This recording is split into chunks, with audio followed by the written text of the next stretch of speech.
ও পানি সংকটে মরে যাচ্ছে পটুয়াখালীর পাট গবেষণা উপকেন্দ্রের তোষা জাতের পাটের প্রদর্শনী ও পরীক্ষণ প্লটের চারা। ব্যাহত হচ্ছে গবেষণা কার্যক্রম।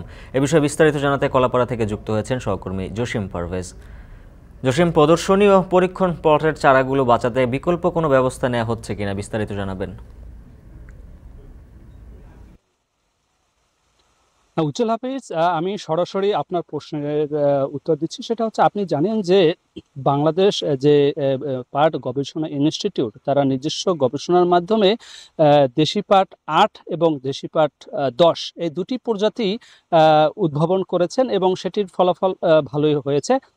কিন্তু এখন যে কেনাফ প্রজাতির যে পাট গবেষণা করছে, সেই জাতটি হচ্ছে যে লবণ এবং খরা সহিংস জাত, সেটি নিয়ে গবেষণা চলছে এবং সেখানে আরও একটি জাত নিয়ে তারা গবেষণা চালাচ্ছে। সেটা হচ্ছে যে তোষা জাত, যে এটি একটি জনপ্রিয় একটি পাটের জাত। যে তোষা জাত সেটি অতি অতি জলাবদ্ধতায়ও বাঁচে না এবং অতি খরায়ও বাঁচে না।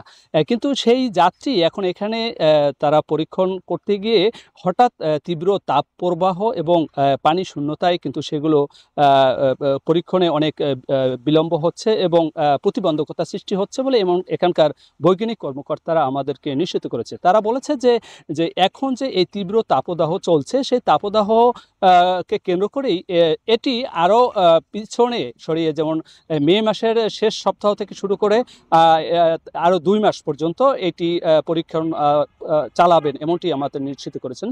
সেটি নিয়েও এখন পরীক্ষা নিরীক্ষা চালাচ্ছেন এবং এখানকার যে প্রদর্শনী প্লট বা পরীক্ষণ যে প্লট তারা প্রস্তুত করেছে, সে পরীক্ষণ প্লটে যে পানি, বিশুদ্ধ পানি সরবরাহ করবে, সে পুকুর বা অন্যান্য জলাশয়ের ব্যবস্থা করছেন এমনটি নিশ্চিত করেছে। তাদের প্রত্যাশা যে এই পাট গবেষণা ইনস্টিটিউট দেশের ক্রান্তি লগ্নেও দেশকে একটি সোনালী আঁশের স্বপ্নময় একটি উজ্জ্বল সম্ভাবনার দ্বার প্রান্তে নিয়ে যাবেন এমনটি নিশ্চিত করেছে এখানকার কর্মকর্তারা। এই ছিল আমার কাছে সবশেষ। উজ্জ্বল হাফিজ।